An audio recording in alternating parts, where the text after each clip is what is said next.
Ladies and gentlemen, we will now begin the event. Assalamualaikum warahmatullahi wabarakatuh. Good morning, good afternoon, and good evening. May peace and good health be upon us all. His Excellency Chairman of the Audit Board of the Republic of Indonesia, His Excellency Vice Chairman of the Audit Board of the Republic of Indonesia, Excellencies Board Members of the Audit Board of the Republic of Indonesia, His Excellency Minister for Transportation of the Republic of Indonesia, honorable panelists from the Audit Board of Indonesia, the Ministry of Public Works and Public Housing, Indonesia, the SAI Working Group on Environmental Auditing, the United Nations Economic and Social Commission for Asia and the Pacific, and the World Bank. Distinguished participants, ladies and gentlemen, it is a great pleasure to welcome you to the side event of the UN Sustainable Transport Conference on SAI Contribution to Achieve Sustainable Transport and Promote Green Development, held on Wednesday, October 13th, 2021. This virtual event is jointly organized by the Government of Indonesia, the Audit Board of Indonesia, and the SAI Working Group on Environmental Auditing. To start our event today, it is a great pleasure to invite His Excellency, Minister for Transportation of the Republic of Indonesia, to deliver the first keynote speech. Excellency Mr. Budi Karya Sumadi, please. Thank you. Bismillahirrahmanirrahim. Assalamualaikum warahmatullahi wabarakatuh. Good morning. Excellency Chairman, Audit Board of the Republic of Indonesia, Dr. Agung Iman Samsona, Vice Chairman of Audit Board of Republic of Indonesia, Dr. Agus Joko Pramono, Board Member 1, the Audit Board of the Republic of Indonesia, Dr. Hendra Susanto, Board Member 2 of the Audit Member of Republic of Indonesia, Dr. Pius Itutanang, Board Member 3 of the Audit Board of the Republic of Indonesia, Dr. Asanul Kosasi, Board Member 4, the Audit Board of the Republic of Indonesia, Dr. Ismayatun, Board Member of the Audit Board, the Republic of Indonesia, Professor Barul Akbar, Board Member 2, the Audit Board of the Republic of Indonesia, Dr. Daniel Tobi, and all the panelists, esteemed guests, and ladies and gentlemen. Therefore, participation in the implementation program of the policy related to the measure are high importance. Indonesia is highly committed to issue a sustainable and climate change through the excellent work of the Audit Board of Indonesia as one of the external audit for IMO, WMR, and IMLE. It's been proven to be valuable in the enhancement of Indonesia's contribution in assuring the accountability and transparency, including sustainability of global maritime policy and institutions. Ladies and gentlemen, the Ministry of Transportation also upholds its commitment to undertake its development program in the socially, economically, sustainably balanced as well as inclusive manner, global community shall take all opportunities of economic recovery by incorporating sustainable aspects in their development agenda. The implementation of green recovery program shall make fundamentally change. Presidents, participants, ladies and gentlemen, Indonesia continues the development of transportation and improvement of public transportation services, such as the construction of the MRT, LRT, high-speed train, is indeed a great honor and pleasure to me. Welcome all on the side, even the Second Nation Global Sustainable Transport Conference. It also like welcome you all. I am from Labuan Bajo, East Indonesia, one of the eastern province in Indonesia, the province where the Komodo Island is based, where Komodo dragon live. My highest appreciation to the Audit Board of Indonesia for organizing this unique event. Our appreciation also to the government of the Republic of Indonesia and also the government Republic of China and United Nations for facilitating this side event. Indonesia comment then highly a role super audit institution in supporting climate change mitigation and achievement the SDGs through the evaluation of the policies and result assessment to ensure effectively. The guests, participants, ladies and gentlemen, transportation play a significant and fundamentally in achieving the SDGs, especially in providing access for people and communities in efficient and sustainable manner, including its role, the reduce greenhouse gas emission in effort of tackle climate change. And also, and Greenport to provide wider access and better connectivity for people, not only urban, but also remote area. The minister ensured to integrated sustainability element in the implementation of the project to create a more sustainable and environmentally friendly transportation system, which turn shall contribution the climate change mitigation effort. Essentially, distinguished guests, analysts, and participants, I'm highly confident that this event will be useful and meaningful and strengthening the role of sovereign audit institution in supporting establishment and sustainable transport.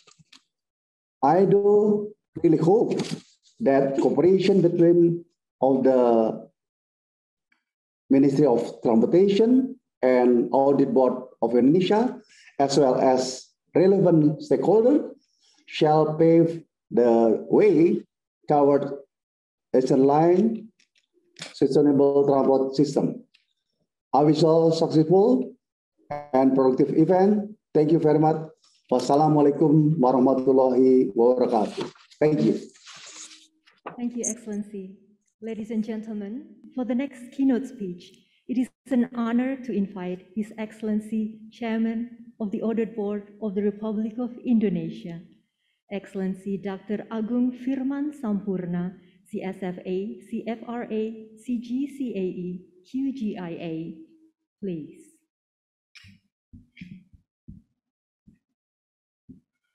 Assalamualaikum warahmatullahi wabarakatuh. Good morning, good afternoon, and good evening, Honorable Minister of Transportation of the Republic of Indonesia, Excellencies, respected panelists, ladies and gentlemen. It gives me great pleasure to be with you at the side event of SAI Contributions to achieve sustainable transport and promote green development within the second United Nations Global Sustainable Transport Conference.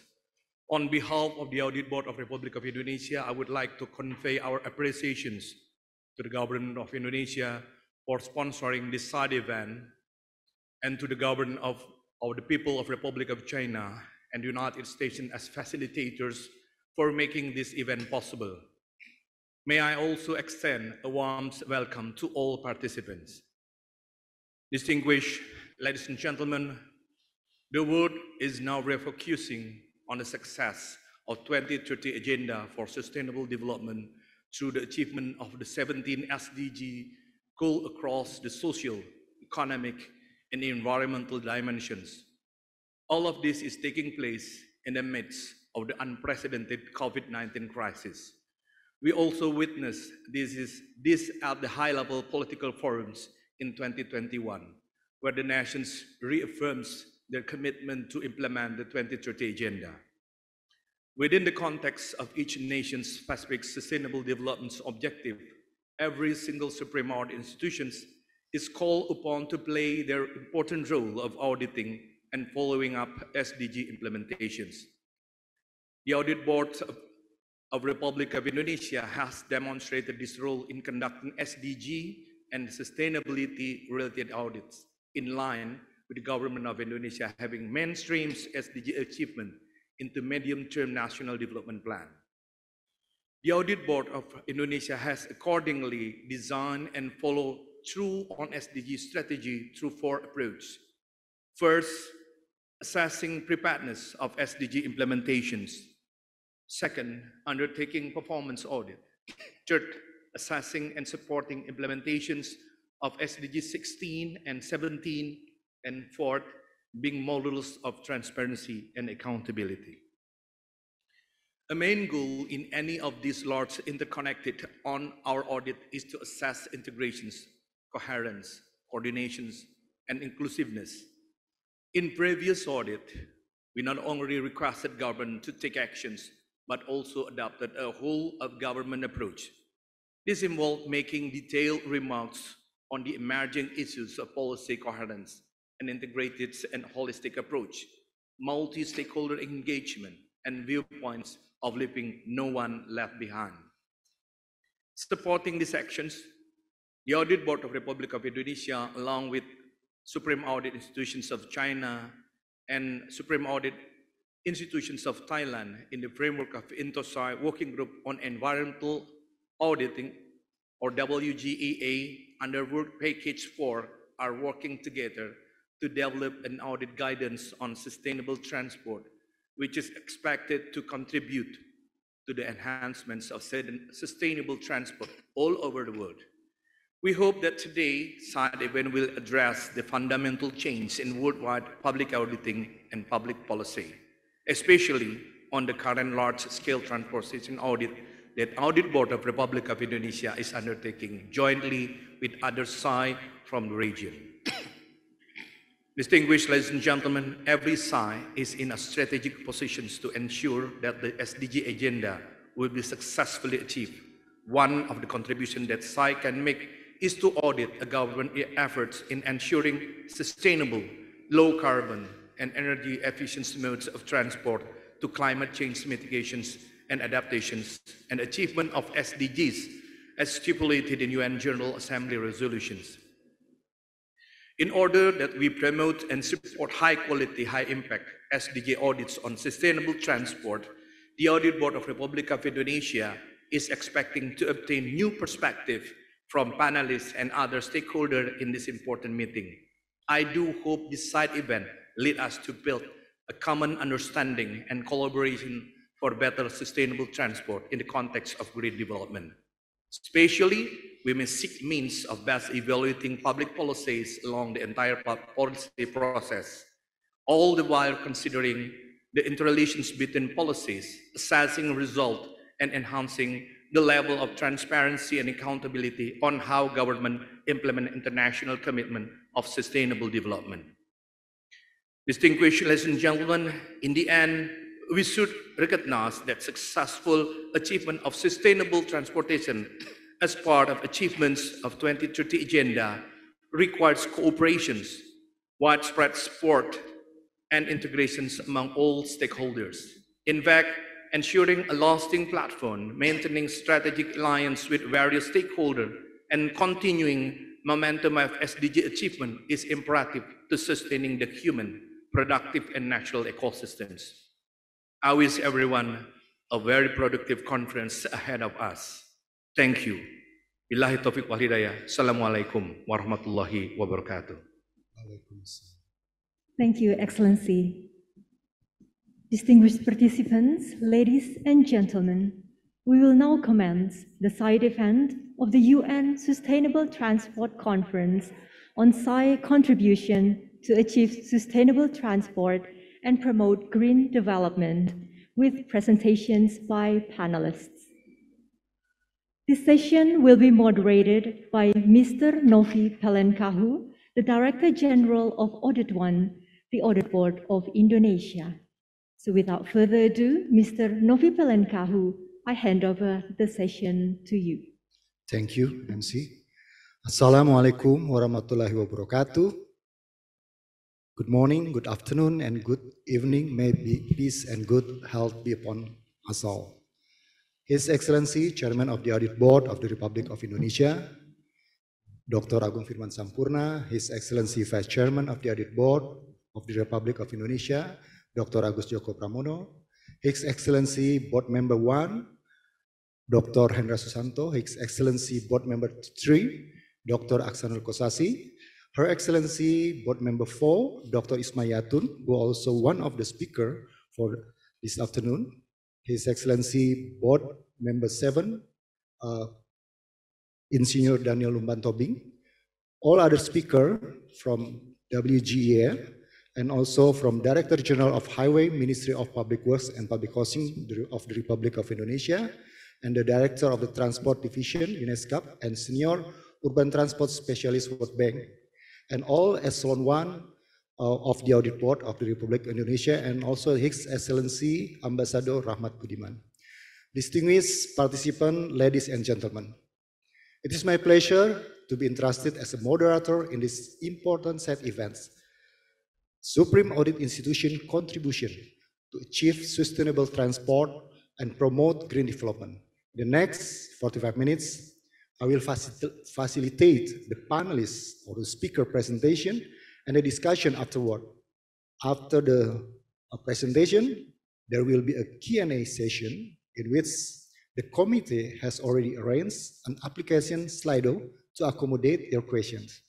To access it, please go to slido.com and enter code #SAI Sustainable Transport. I hope this arrangement is clear for all the participants. Now, I would like to introduce you to our first panelist. Our first speaker is Her Excellency Board Member number 4 of the Audit Board of the Republic of Indonesia, Madam Dr. Ismail Yatun. She is the first female board member in BPK. Dr. Ismail Yatun is responsible to overseeing the audit on environment, energy sectors, and infrastructures. And now, I will give the time to Dr. Ismail Yatun for the presentation. Please, Madam Ismail Yatun. Thank you very much, Mr. Novi. Distinguished ladies and gentlemen, firstly, I would like to echo what our chairman mentioned earlier. Supreme Audit Institution has significant contributions to achievement of sustainable development.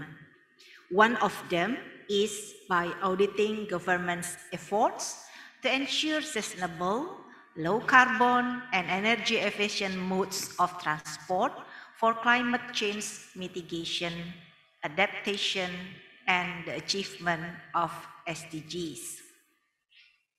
Responding to this call, SAI Indonesia has designed a dedicated audit on SDGs implementation by specifically addressing target 11.2 and also considers the interlinkage between SDGs targets such as target 9.1 and target 7.3. We have finished our preliminary works and the detailed audit is still ongoing and focusing on 4 following points. First, emission reduction from the transport sector. Second, integration of transportation modes. Third, energy conservation. And the last one, fourth, road infrastructure development. The audit is being conducted based on SDGs audit model developed by SAI Development Initiative. This model integrates the principles of multi-stakeholder engagement, leave no one behind, and a whole of government approach. Hence, the result is expected to stimulate closer cooperation and improve collaboration between all stakeholders to achieve environmental and sustainability objectives. Among key objectives in achieving sustainable urban transport is the provision of supporting infrastructure and market-based instruments. The current audit is commenced as a cooperative audit and is joined by ASEAN SAIs under the SAI Working Group on Environmental Audit.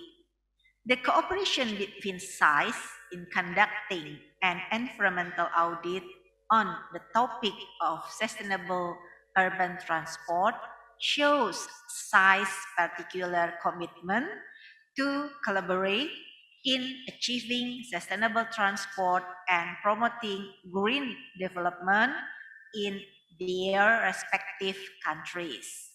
Eventually, this will be beneficial for both the institutions and policy development for the environment.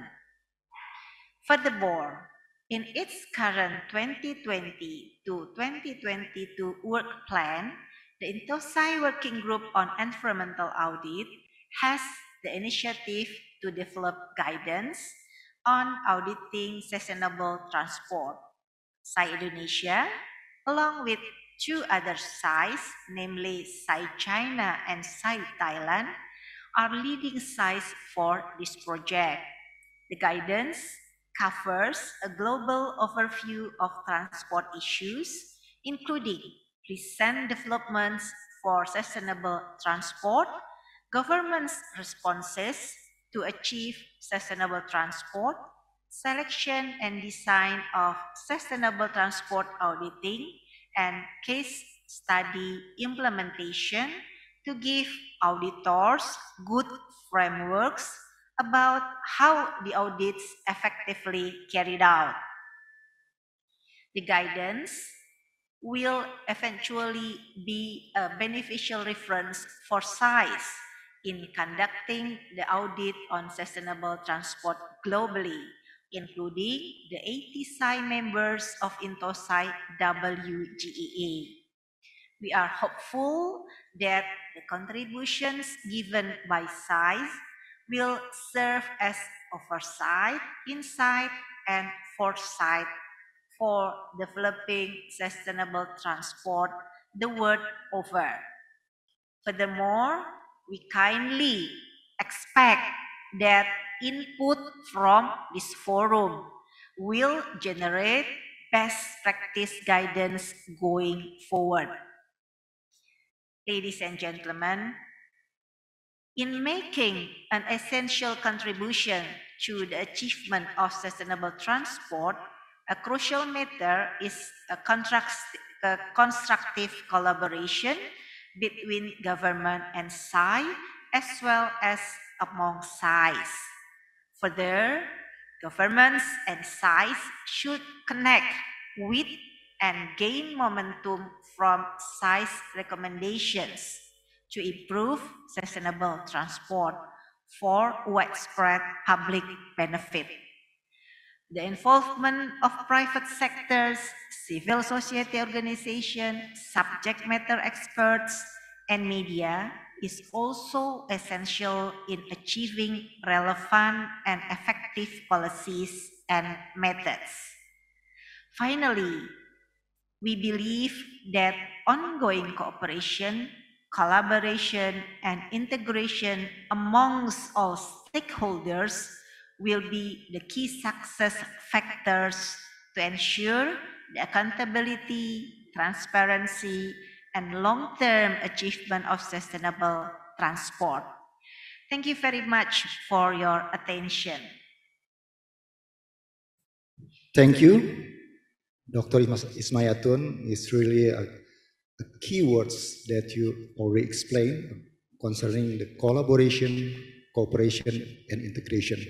Thank you also for a very comprehensive presentation how SAI's Indonesia conducting audit on government effort to ensure sustainable low carbon and energy efficient modes of transport for climate change mitigation and adaptation of the achievement of the SDGs. Hopefully, other SAIs may learn this valuable experience. Now, ladies and gentlemen, we will go to our second panelist, Dr. Insinyur Hedi Rahadian. He is currently the Director General of Highways, Ministry of Public Works and Public Housing in the Republic of Indonesia. Dr. Rahadian, the time is yours. Please also be noted that you have only 7 minutes for your presentation. Over to you now, please. Thank you very much. I wonder if my presentation already appear on your screen. Please confirm.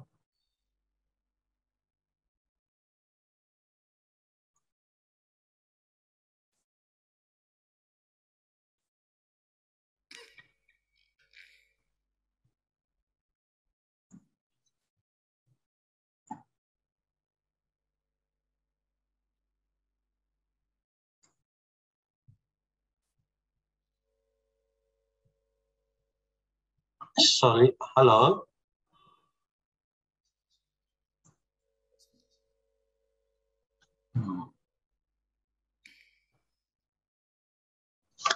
Thank you very much, moderator. Good afternoon, ladies and gentlemen. First of all, I'd like to thank the Audit Board of Indonesia for giving me opportunity to participate in this event on the thematic session for second United Nations Global Sustainable Transport Conference through virtual conference. So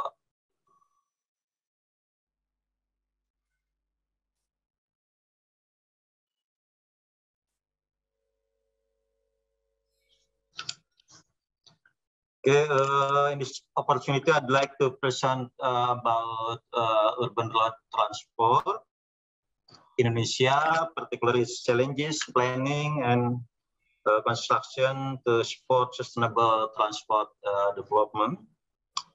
We are currently facing quite serious challenges regarding urban transport. According to BPS, Central Bureau of Statistics data from 2010 to 2020, so about 57% of Indonesians are living in urban areas. Therefore, the number of motorcycles into 2020 increased by 5 times, higher than in 2010. Also, the car number rose significantly, 9 times over that period. So also we have issues such as pollution or environmental problems, also space limitation, and particularly mobility efficiency, and this issue should be addressed properly using comprehensive approach as outlined in the SAI guidance on auditing sustainable transport. Well, we already know that urban transport mode usually consists of private transport such as private car, motorcycle, and also mass urban transport such as MRT, LRT, BRT, commuter line, also intercity commuter bus, and non-motorized transport or NMT such as pedestrian and cycling lane. Generally, private transport, mass urban transport, and non-motorized transport or NMT are the three main types of transport modes in Indonesia. Talking about mass urban transport, we have several schemes such as MRT, LRT, commuter line in Jakarta, BRT in several names such as Transjakarta, Transjogja, and commuter intercity bus such as Transjabodetabek in Jakarta. And for NMT, we could choose walking or cycling to go to bus stop or MRT, LRT, and commuter line station. In terms of mass urban transport development, we fully support other institution program, for example, to support intermodal urban transport. We contribute to the Indobus project from the Ministry of Transportation and GIZ by developing supporting road infrastructure such as pedestrian facility, and we also share the right of way of our roads with other transport modes such as LRT Jabodetabek with Jakarta Cikampek Toll Road. On NMT development, we provide facilities for pedestrian safety and comfort, include wayfinding, tactile paving, physical protection, ramp, continuous sidewalks, shading, lighting, and active frontage. And here's such a simple example of the pedestrian facilities. Another facility to support NMT development is bike lanes. Even though cycling infrastructure in Indonesia is still at early stage, but the government, we are committed to enhance its facilities for creating safe, comfortable, inclusive, and comprehensive and empty space that support public transport. According to our national midterm development plan, the priority project for urban infrastructure is the development of non-level crossings between roads and railways, and also roads and roads, particularly in urbanized areas, and also the constructions of urban ring road. One of the problems related to urban infrastructure in our midterm plan is traffic congestion. Therefore, the GS implemented the problem-solving scheme in 3 stages, which is called the soft, medium, and hard treatment scheme to reach optimum performance. The initial congestion problem is addressed using soft treatment policies such as reducing side friction, eliminate access road restriction, and improvement on unaccommodated traffic and unhandled crossroads. Further, the medium treatment policy will be carried out such as road widening, crossroad widening, and non-level crossing such as flyover or underpass. The next step, the final step, is the hard treatment policy such as constructing bypass, ring roads, and freeway. We expect that all of this scheme will lead to an optimum performance. In the DGS master plan, national road is developed to provide free flow of traffic, while road diet is carried out in the urbanized areas by widening pedestrian, providing special public transport lanes to handle urban traffic. For example, in Greater Jakarta area, we developed ring roads, first jor, and now second and third jor is under construction and planning scheme.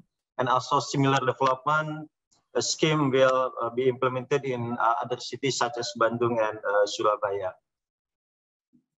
Policy on sustainable road development consider sustainable principles and are based on a balance of environmental, economic and social aspects to meet the needs of present generation without compromising the needs of future generations. To reach sustainable development, several regulation already produced related to National Action Plan for Mitigation and Adaptation, Climate Change, and criteria guidelines to enforce green road. We believe that to support sustainable development, several technologies can be implemented, such as eco-friendly technologies like recycling asphalt pavement, warm mix asphalt, the use of tiling, and also the use of fly ash, bottom ash. The conclusion is road transport mode should be integrated into an intermodal system to face the challenges of the environment, space limitation, and mobility efficiency in urban areas, in line with guidance on auditing sustainable transport. Transport intermodal should be utilized private, mass urban, and empty, and road development should exploit the use of environmental friendly technology. Thank you very much for your attention. Thank you, moderator. Thank you, Dr. Harian. It's also a challenging to present your presentation in 7 minutes. Thank you for your explanation about the integration of road transport modes into an intermodal system to face the challenges of the environment space limitation and mobility efficiency in urban areas in line with guidance on auditing sustainable transport. Ladies and gentlemen, before continuing to the third finalist, I would like to remind you that you may ask a question using the Slido. Please go to slido.com and enter the code #SAI Sustainable Transport. You may type your question at any time. Please write your name, institution, and to whom your questions are addressed to. Then, for the third finalist, we have a third speaker, Dr. Vivi Nimenema. She is the Secretary General of SAI Working Group on Environmental Auditing. Since she already has prior commitment, her presentation has been arranged pre-recorded. So I will invite the committee to play her video. Please enjoy. Your Excellencies, dear participants, it's my great pleasure to say a few words on behalf of the SAI Working Group on Environmental Auditing in this second United Nations Global Sustainable Transport Conference. The SAI Working Group on Environmental Auditing is a global network which provides support for supreme audit institutions around the world, as well as individual auditors in their work of holding their governments accountable for the implementation of environmental policies. We are a global network currently with 80 member size, and there are also 6 regional working groups, which are very active and have also the capacity to address some regional issues, for instance, in the format of collaborative audits. Our vision is for a common sustainable future, innovative environmental auditing. And our key goals are to increase the expertise in environmental auditing globally and enhance environmental governance with high quality contribution and visibility. This working group was founded in 1992, and since 1998, we have published over 50 guidance documents, research papers, and training materials. And here you see the topics we've addressed over the years. The larger the word, the more it has been mentioned in our publications. But on top of that, we provide a platform for peer experience exchange. So over the years, we've gone through many key environmental policy areas such as water, waste, sustainable development, biodiversity, as well as many topics that are very relevant for transport, such as air quality, sustainable cities, climate, and infrastructure. But it's only in our current work plan when we have a first really dedicated work package on sustainable transport. And that is really a very welcome initiative because transport is so fundamental for public sector funding, for environmental impacts, as well as sustainability considerations. Besides sustainable transport, which is, by the way, a work package led by supreme audit institutions of Indonesia, China, and Thailand, we also addressed plastic waste and international climate finance. We also try to combine these topics to the United Nations SDGs. And here you see some of the kind of core SDGs related to these topics. And our fundamental aim is to contribute to the follow-up and review process of the Agenda 2030. But it's not only these single topics separately that we try to address. Quite the contrary, this is a visualization of a discussion from the last assembly meeting we held in January, where we tried to find the interlinkages between our topics and the SDGs. So it's really this dynamics between the various goals and targets that's interesting as well. And therefore, we are also, as a WGA, discussing the policy coherence topic.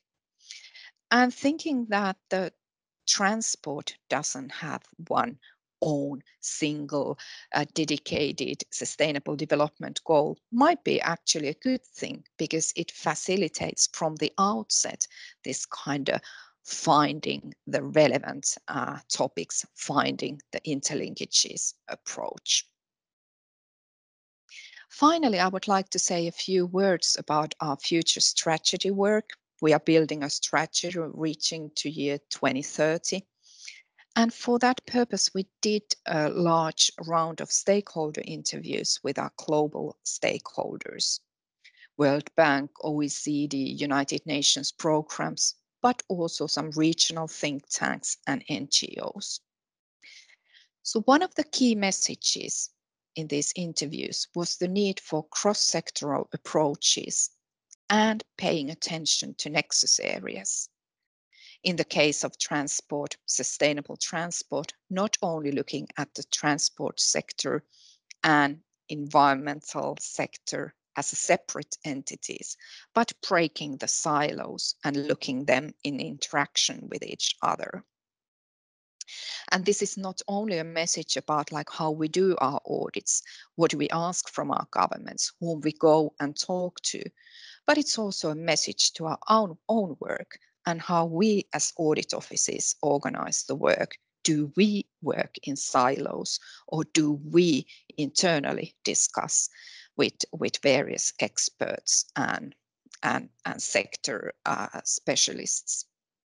Methodologically, you could talk about systems thinking, that you try to look at the whole system and even possibly the interaction between these big systems. But one shouldn't be scared of start to do a massive audits. Quite the contrary, you can still do even very focused audits, but it's useful to understand the larger context in order to do relevant audits and in order to really address the sustainability issues. With these words, I would like to thank you and wish you a fruitful conference. Thank you very much.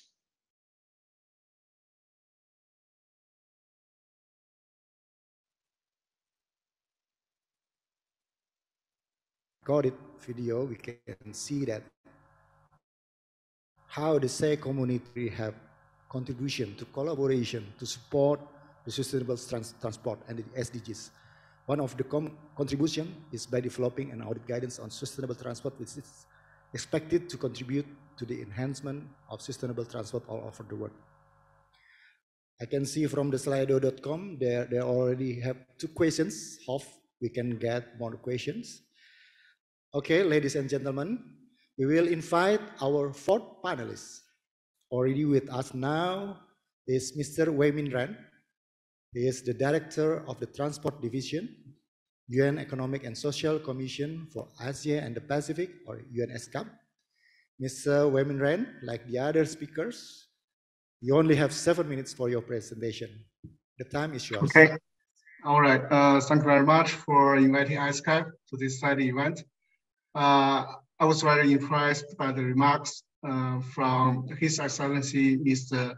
Budi Sumadi, Minister of Transportation, His Excellency Dr. Anggang Froman Sapuna, Chairman of Audit Board, Republic of Indonesia.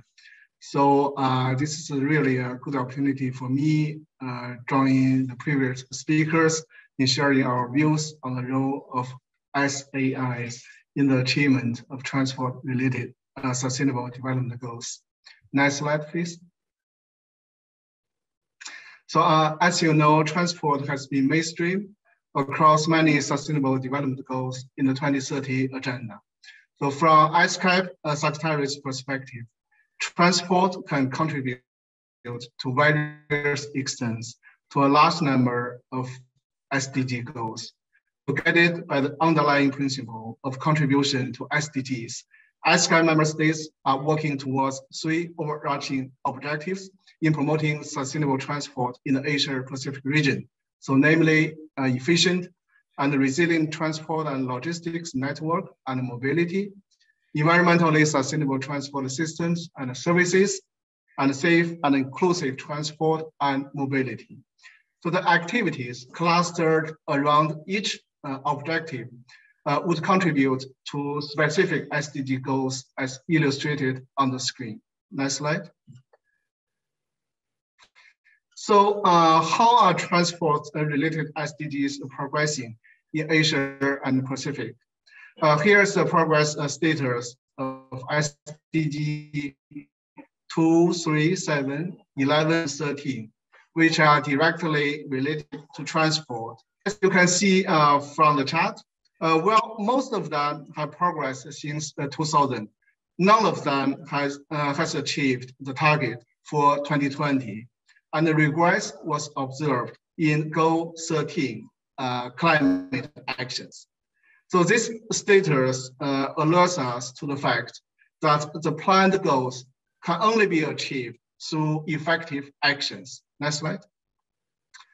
So talking about effective implementation, it is our view that SAI can play a crucial contributing role in ensuring the alignment of national policies, projects, activities with transport-related SDGs, such as audit of SDG preparedness and implementation, evaluation of transport policies, assessment of the results related to overall sustainability objectives, and individual audit to monitor the implementation of transport-related SDG targets.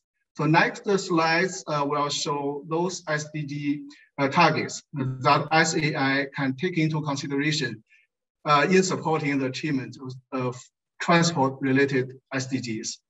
So in the 2030 agenda, there are a number of targets explicitly require actions from transport sector. For the purpose of this event, I would like to highlight 3 of them, namely target 9.1, 11.2, and 13.2, which are more relevant to the environment dimension. Next slide. As for target 9.1 on infrastructure development, resilience and environmental sustainability are key elements for transport infrastructure in the context of climate change and sustainable development. So contribution from SAI may include performance or financial audit of quality, environment assessment, resilience of transport infrastructure, as well as examination of climate change adaptation in transport infrastructure projects. Next slide. 11.2 provides a clear target on sustainable transport system, covering multiple aspects, including addressing environmental externalities from transport activities. In this regard, contribution from audit may include performance audit of sustainable urban transport planning and financial audit of public transport financing. Next slide. As for target 13.2, climate actions, there are various aspects that the audit could contribute, such as a performance audit of progress towards achievement of nationally determined contributions, audit of environmental impact of transport activities, compliance audit of emissions from transport vehicles, etc. Next slide. So in addition to those targets just mentioned, there are also some other transport-related targets.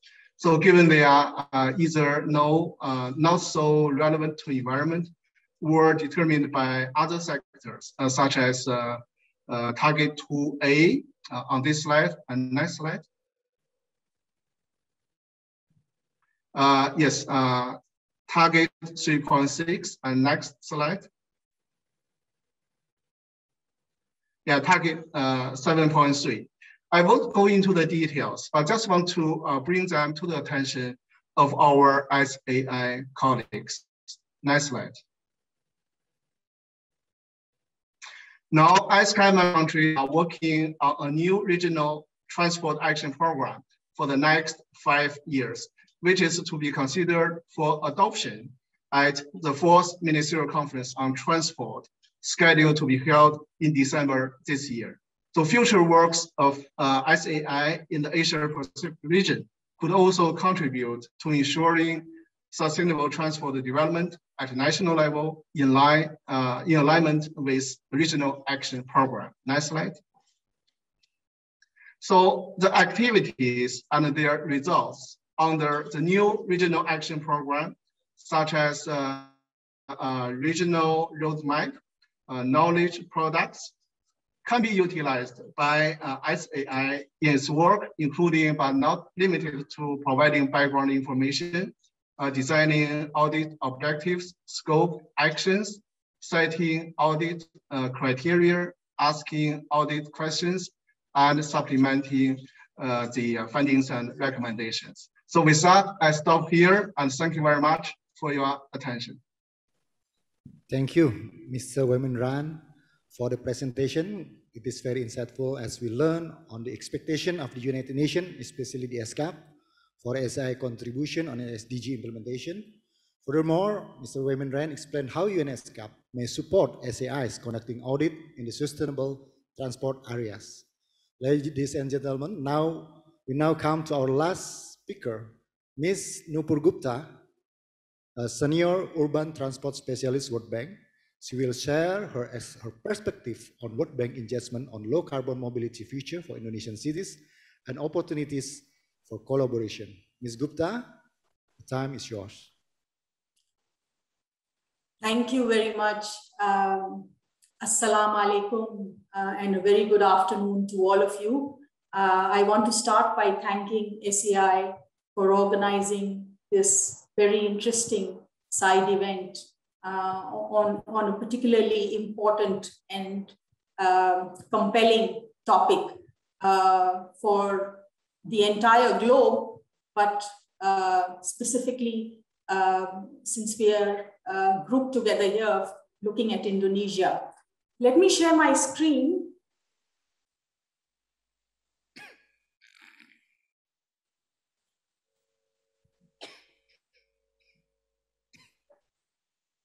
So I'm going to talk about the low carbon mobility future for Indonesian cities based on our engagement in Indonesia so far. As has been highlighted already, Indonesian cities are really struggling with serious urban transport challenges. We all know how acute the congestion is in Jakarta and many other cities across Indonesia, and how that is beginning to impact the economic growth and competitiveness of cities. Congestion comes along with other negative externalities like air quality, road safety, health impacts. So there are larger and larger impacts, which are not as well documented, but the impacts are obvious. More than 50% of the population resides in urban areas now. And Indonesia, by any standards, is a very large country. It has almost 14 cities which are in the million-plus size category of population, and about 26 cities in the 500,000+ bracket, which are large cities in their own rights. And the GDP from the urban areas is estimated to be about 60%, which is a substantial share of the GDP. And this really points us and focuses us on the importance of urban mobility in cities to derive greater impacts and greater growth from the urban areas. A study done by the bank's urban team highlighted how Indonesian leverage and growth from urbanization was not as optimal as in some of the other neighboring countries in the region. What exactly is going on? The problem is really the proliferation of the personal modes. And as you can see, I pulled data from Sakarna's survey. It shows how personal modes, and this is mostly two-wheelers, have taken over in terms of mode share, travel mode share in cities. And it's going from 60 to 80% in many of these larger cities, with perhaps Jakarta being at the doing the best in terms of public transport mode shares. Look how the public transport mode shares are really between 1 to 12%, which is almost residual by any standards. If you compare it to other Asian cities or other global cities, we are looking at many cities which have public transport mode shares in the 50 to 80% bracket, like Hong Kong, Singapore, Mumbai. And this is really a major cause of concern, because sustainable mobility in cities revolves around moving people, shifting people to more efficient public transport mode shares. And this needs to happen for Indonesian cities to start to move to a lower carbon trajectory. Now, egged by this rapid motorization that Indonesian cities are experiencing, we have a very rapid growth in the transport emissions, GHG emissions, and almost 25% of the energy emissions are on account of transport already. This is growing rapidly, and more than 90% of these are on account of road transport, which then links back to the motorization and the personal mode growth that we are seeing in terms of two-wheelers and cars, that is egging on this, this unsustainable trajectory of GHG emissions. So why is this happening? And let me just list out some of the key points that seem to point to this problem. And one of them is that urban transport as a subject has been decentralized to the subnational level. However, the technical and fiscal capacity at that level does not enable the development of mass transit projects. If we did a quick assessment, and really it's perhaps only Jakarta who can afford rail-based transit systems. Most other cities, a few other cities could perhaps be able to cover the capital cost of BRT systems. But in general, it will be very difficult for them to commit substantial parts of their budget to a mass transit system. So this really needs to be looked at. The second issue is that integrated transportation planning across a metropolitan area is not possible because of the regulatory environment.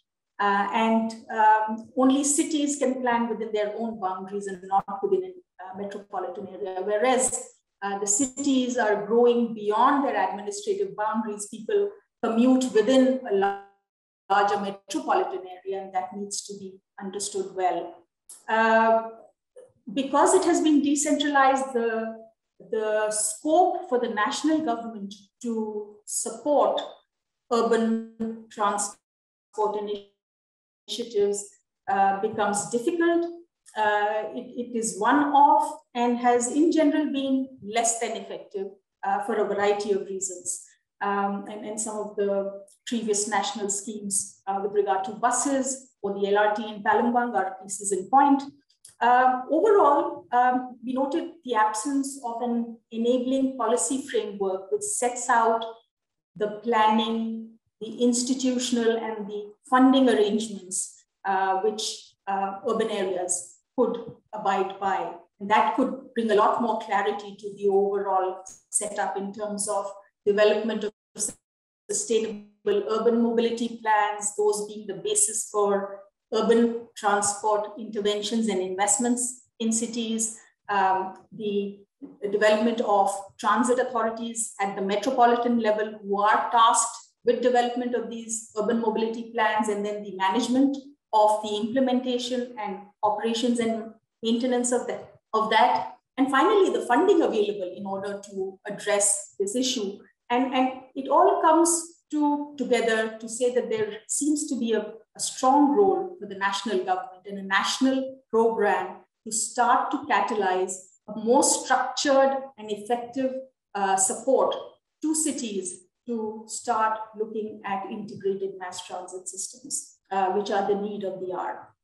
And with this in mind, we undertook a technical assistance with the ITSUN Trust Fund and have been engaging with both the Ministry of Transport and Bappenas quite extensively on the development of an Indonesian mass transit program. And as a result of these interactions and engagement, the National Medium-Term Development Plan, RPGMN 2020-24, has identified urban transport as a major priority for Indonesian cities, and also targets the development of mass transit systems in 6 cities that they have identified. In parallel, Bappenas, through our interactions, has initiated the process of development of sustainable mobility plans in these cities. And these will then become the basis for any proposals on mass transit going forward. And this is one of the important prerequisites that we see, which will bring sustainability to the whole program. And in line with this, in discussions with Ministry of Transport, we are planning a project which involves 2 demonstration mass transit projects in Bandung and Medan. These are bus rapid transit systems, and a very significant institutional and capacity development component, which covers.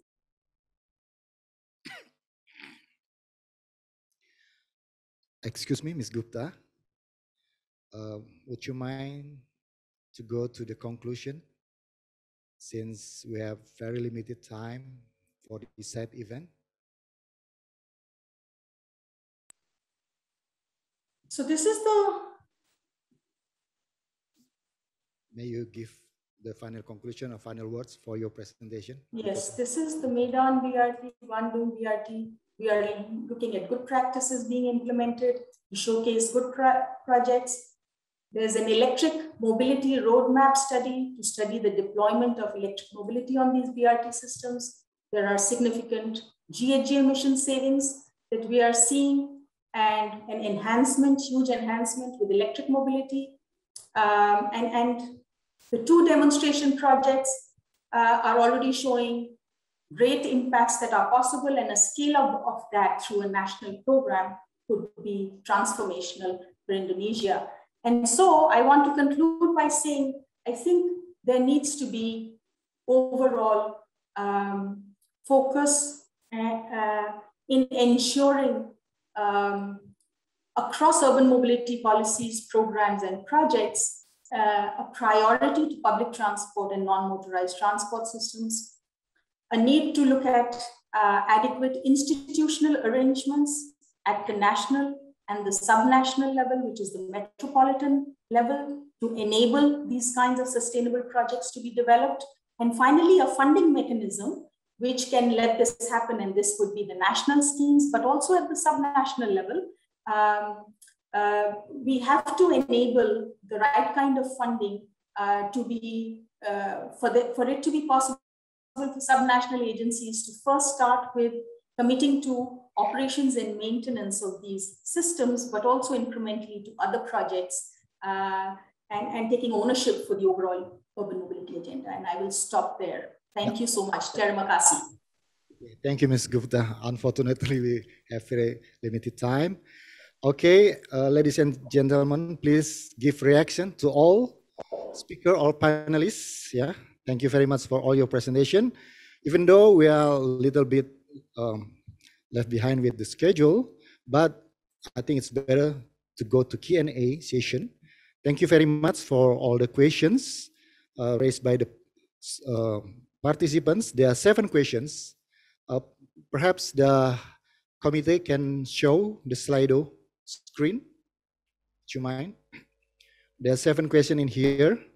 So I would like to ask, maybe we cannot answer all the questions, but I believe one of the questions is very important, and hope all 4 panelists can give some comments or answer for this. The first question: what is the role of non-state actors to engage with the development of sustainable transport from your organization perspective? And second, what is the concrete action from your organization perspective to ensure the reduction of greenhouse gases in urban transport? And also, there are some good questions from Dr. Bluzer Raja Guguk and also Mr. Kiat Maja regarding how we now exactly the country or a country already follow the SDGs target, and also the guidance to implement the SDG target. So I think the 4 panelists can answer those 2 questions. First, I would like us maybe I'm sorry, Madam Ismayatun, I'm asking you to answer this question at the end of the all panelists, the last panelists who will answer those questions. I'm going to start with the first Mr. Rahadian, then Ms. Gupta, Mr. Weminren, and finally Madam Ismayatun for those questions. Okay, we can start with Mr. Rahadian first. Thank you, moderator. I think the first question is very interesting one. What is the role of non-state actors? I think road is only a part of the urban transport system. And I believe that, as already mentioned by one of the panelists, that the solution should be emphasized on the providing public transport. And also we have to understand that even in the road network scheme, the road in the urban areas is divided into many categories, such as national road under the central government, also provincial and city roads. So coordination is a key factor here. And also, as any development, any construction projects, we need to have activity on the land acquisition, which directly involve the communities. So the participation of the NGOs, the academics is very crucial in this point. And part of the land acquisition procedures that we should communicate of our program and projects with the societies involved, directly involved. So on the program side, we already, I think, invite NGOs such as the ITDP, Institute for Transportation and Development Policy, Bike to Work, and others. And also we invite actually not specifically for urban areas, but in many occasions, many events, we invite corporations to participate even in the, for example, something like development of green belt areas. So I think the role of the non-state actors is quite vital to the successful of the development of the urban road transport. And the second question on the reduction of GHG, I think one of our main aim is how to eliminate or to reduce the GHG, the emission. And the key again, how our road network system is fully integrated into the public transport, thus reducing the use of the motorized vehicles such as motorcycle or cars. And our main job is to reduce the traffic jams, how we provide free flow of goods and peoples along the road network, which in turn will reduce emission significantly. Thank you very much, moderator. Thank you, Mr. Hadian. Next, Ms. Gupta, for those two questions.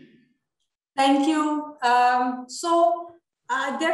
There is a huge role for non-state actors. I mean, there are the whole private sector community. We are looking, if we really want to move the sustainable agenda, we are looking at many more private operators with the capacities to deliver transit systems across Indonesia. We are looking at contractors, consultants with the capacity to design and build good systems. We are looking at NGOs like the DG highlighted before me, such as ITDP, etc., who can bring in a lot of good best practices and knowledge, and the user community. I mean, the ANCOT operators, which need to be engaged and mainstreamed and included into these projects.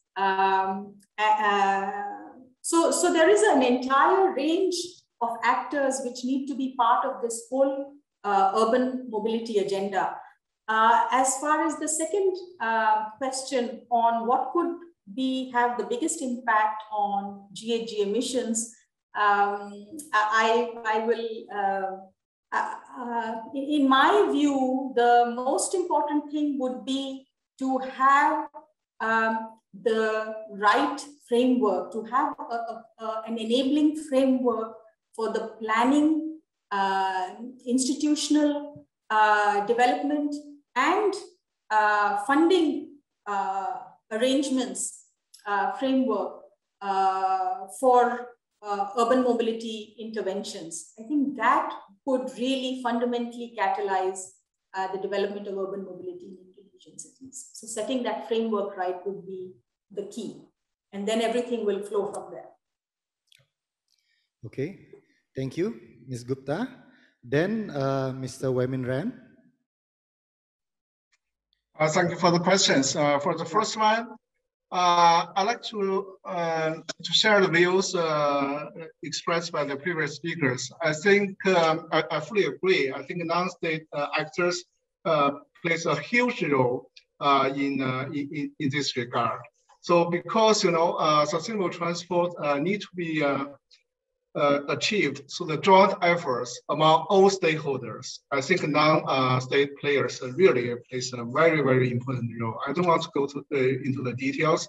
I just like to share the views of previous speaker. For the second question, I would like to share the experience of Asia Pacific region. So currently, we are promoting a number of policies. Here, I just want to highlight three. First one is model shift.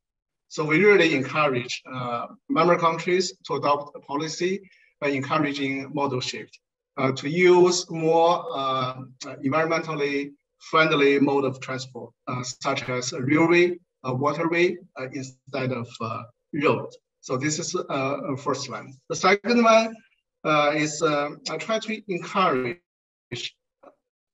reducing reliance on fossil fuel, such as electric vehicles and other renewable resources to be used by the particularly the road transport sector, because currently road transport sector accounts for more than 75% of emissions from transport as a whole. So I think our target priority is try to reduce CO2 emission from road sector. So I think reduction of reliance on fossil fuel is one of the targets. The third one I'd like to mention is application of new technologies. In this regard, we are promoting the smart transport, or we call it intelligent transport system. So through the application of new technologies, so I think the users can optimize their traffic, their journey, and then fully utilize these new technologies, and then as a result, to reduce the CO2 emission. Those are the three points I'd like to mention here. Thank you. Thank you, Mr. Wemin Ran. Last but not least, Madam Dr. Ismayatun, you can give your comment. Thank you, Mr. Novi, for the first question. We really consider that the non-state actors are also essential in development of sustainable transport. In audit planning, I'm agree with Mr. Heidi Rahadian about we invited non-state actors such as experts from professional organizations and academicians in several focus group discussion. We have several focus group discussion to enrich the audit background and determine the focus and design of the audit. In the next phase, the conducting phase, we really consider the public participatory. These procedures, the planning and the conducting, are performed to ensure that their voices are also represented, highlighting the principle of education. For the second question, as I mentioned in my presentation earlier, one of the focus of our ongoing audit is to make emission reduction from the transport sector. Hopefully, the audit recommendation could provide added value to the government policies, program, and activities that aim to reduce the greenhouse gas in urban transport.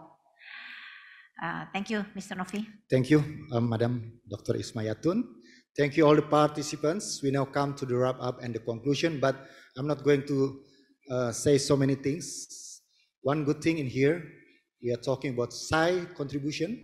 Thank you very much from the UN and the World Bank, and also for the government for supporting SAI contribution in here. And one keywords in here that I really like during our discussion, collaboration among the whole stakeholders. Okay, thank you very much. As closing, on behalf of the Audit Board of the Republic of Indonesia, I would like to thank all respective stakeholders who have supported our event, and also especially from the Ministry of Foreign Affairs. We have two ambassadors at least, Ambassador Johari Patumangun and Ambassador Rahmat Budiman. Also the Ministry of Transportation, Ministry of Public Works, Intosai WGA, UNSCAP, yeah, and also World Bank, and our colleagues from BPK and other SAIs who also joined the side event to make the side event happen. We also would like to thank all the speakers who gave their insightful presentation today, even though sorry for the limited time, but I think we learned more than only the time. Again, we gave a good reaction To all the speakers, all the panelists, thank you. Our appreciation all goes to all participants and also the participant for your enthusiasm and also our question. I do hope that we can benefit from this event. Thank you very much. Wassalamualaikum warahmatullahi wabarakatuh. I give back to the MC. Thank you. Thank you, Mr. Novivelan Kahu. Ladies and gentlemen, we have now reached the end of the UN Sustainable Transport Conference side event on SAI contribution to achieve sustainable transport and promote green development. On behalf of the organizers, I would like to convey our deepest appreciation to the distinguished panelists and moderator for the very enlightening session, as well as to all participants for your kind attendance and active participation. We hope you find today's discussion fruitful and insightful.